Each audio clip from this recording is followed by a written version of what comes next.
Olá, amigos. Tudo bem? Na aula de hoje, o assunto que nós vamos tratar são as revoluções burguesas. Século XVII na Inglaterra, século XVIII na França. Preste atenção neste quadro. Figura de Carlos I, dinastia Stuart. Carlos I é um dos nomes que nós vamos trabalhar durante a Revolução Inglesa.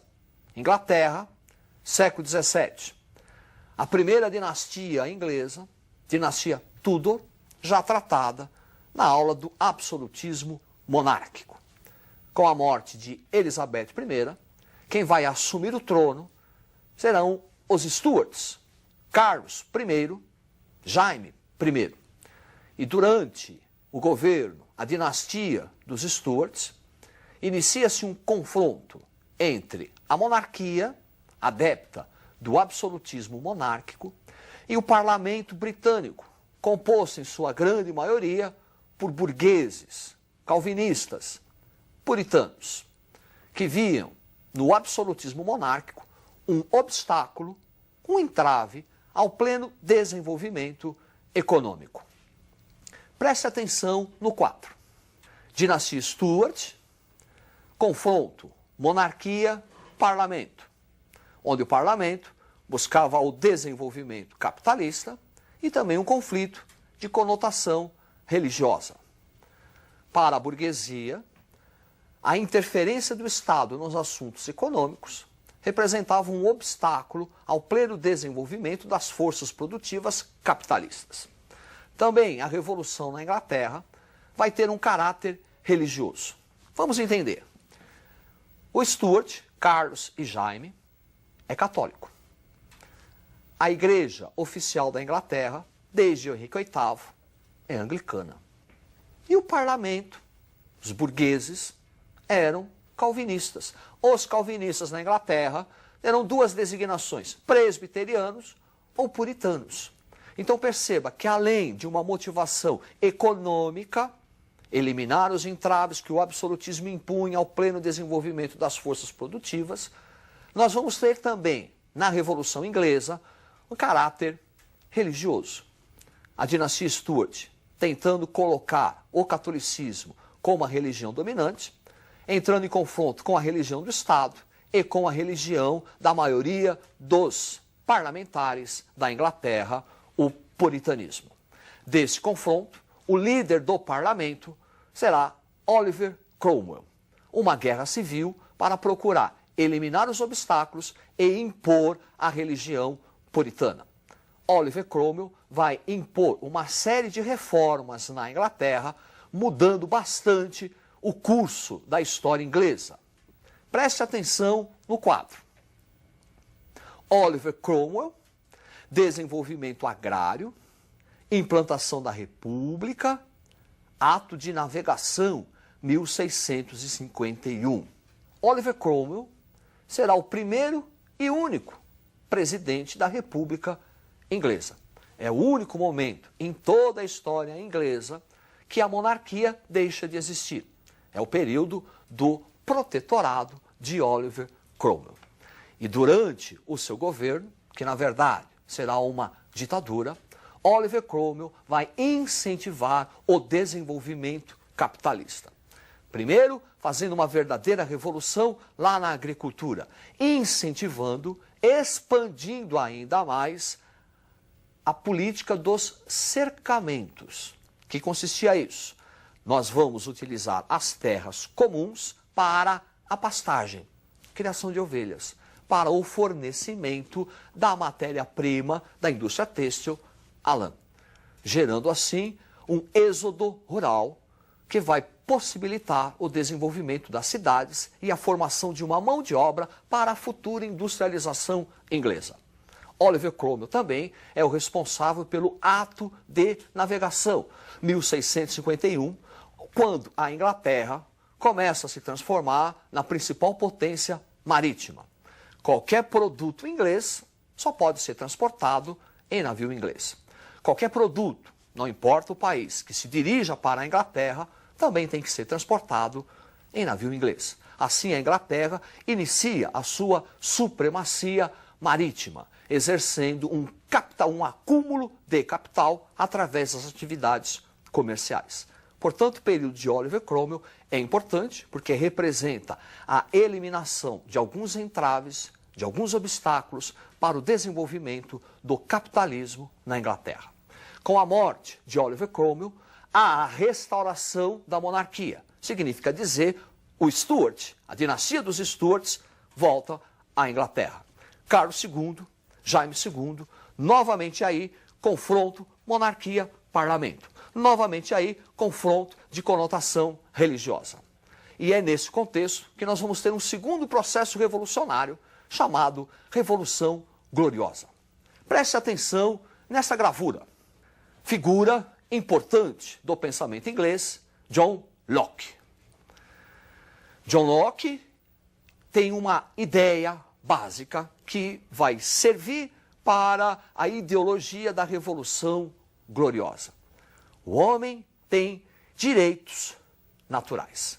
Direito à liberdade, direito à propriedade privada e direito a se revoltar contra governos tirânicos.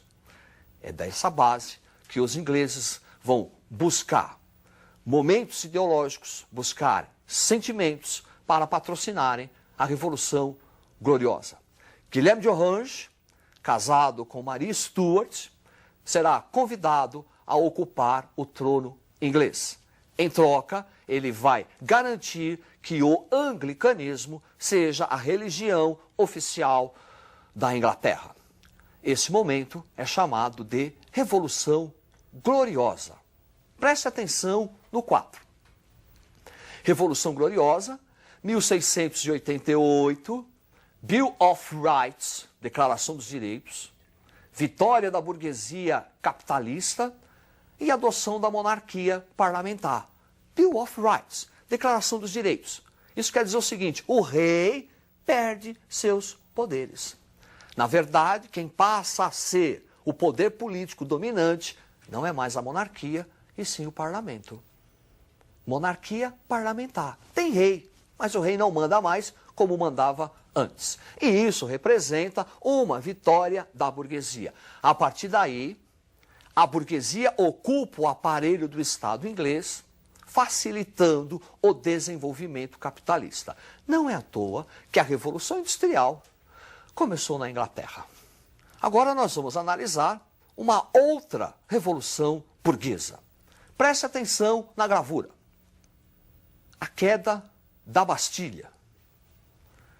Momento importante da história, não só francesa, como da história universal. Vamos analisar o que foi a Revolução Francesa, que é um marco na queda do antigo regime. Analisando primeiro as causas que levaram a esse processo político. Preste atenção no quadro. Revolução Francesa, crise econômica e sociedade estamental. Crise econômica, resultado do colapso do feudalismo. A França, em pleno século XVIII, ainda tinha uma estrutura feudal, uma enorme dependência da agricultura. A partir de 1772, clima na Europa começa a sofrer transformações. Queda bruscas de temperatura, geadas, atrapalhando a colheita, gerando períodos de fome e miséria. Sociedade estamental, ainda um traço do feudalismo.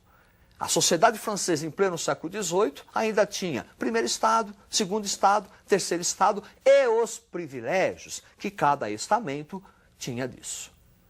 Voltando ao quadro. A miséria e o iluminismo também são causas da Revolução Francesa. Essa miséria por conta da péssima produção agrícola, dos altos impostos e de uma crise econômica que a França entra a partir do século XVIII, motivada por duas guerras. A participação da França na chamada Guerra dos 7 Anos contra a Inglaterra por áreas coloniais na América do Norte e a participação da França na Guerra de Independência dos Estados Unidos. Esses dois conflitos vão contribuir para aumentar a crise econômica, que passa a se transformar em crise financeira. E quem sustentava o Estado, quem tinha que arcar com as despesas, era somente o terceiro Estado. Portanto, a Revolução Francesa é um levante do terceiro Estado, que era formado pela burguesia, não somente, mas pelo campesinato, pelos trabalhadores urbanos, artesãos, contra esse excessivo tributo, essa tributação excessiva que o Estado francês começa a impor por conta da crise econômica e crise financeira. E o Iluminismo, Rousseau, Voltaire, Diderot, Montesquieu, e as ideias de liberdade, igualdade e fraternidade. Vamos analisar agora os principais tópicos da Revolução Francesa. Preste atenção no quadro. O processo revolucionário da França começou primeiro com uma revolta aristocrática, depois revolta burguesa, depois o processo revolta popular e também revolta camponesa. Quer dizer, a Revolução Francesa, ela foi patrocinada pela burguesia, mas a burguesia não conduziu o processo em escala integral. Primeiro nós tivemos uma revolta da nobreza contra o rei, Assembleia dos Notáveis, para não pagar os impostos. O Estado francês, necessitando de recursos para sair da crise financeira, convocou os Estados Gerais para a discussão dos impostos. Nesses Estados Gerais, a burguesia inicia o processo. Nesse processo é chamado de Assembleia Nacional, que vai transformar a França numa monarquia constitucional. Preste atenção no quadro. Assembleia Nacional, o grande medo e a Declaração dos Direitos do Homem e do Cidadão. Grande medo é a revolta dos camponeses no início da Revolução Francesa, saqueando castelos, invadindo propriedades e matando muitos nobres. E Declaração dos Direitos do Homem e do Cidadão, que procurou eliminar os privilégios de nascimento. Todo homem agora é livre e igual perante as leis. Segundo o processo da Revolução Francesa, Convenção Nacional. Preste atenção no quadro. Convenção Nacional, Tribunal Revolucionário, a Corte de Salvação Pública e decretado o fim da escravidão nas colônias francesas. A Convenção Nacional é a verdadeira fase revolucionária da Revolução Francesa.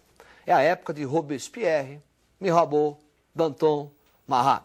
É a época dos jacobinos. É a época da guilhotina, também chamada fase do terror. E o primeiro a conhecer a guilhotina será o próprio rei Luís XVI. Após a fase da Convenção Nacional, nós vamos ter a chamada fase do diretório, que é quando a burguesia retoma o poder político. Durante o diretório, grave crise econômica, grave crise política, corrupção e o retorno do grande medo. Temendo uma revolta popular, a burguesia convida Napoleão Bonaparte a ocupar o poder. É o famoso 18 de Brumário. Estudem, alunos. Até a próxima. Uma boa sorte.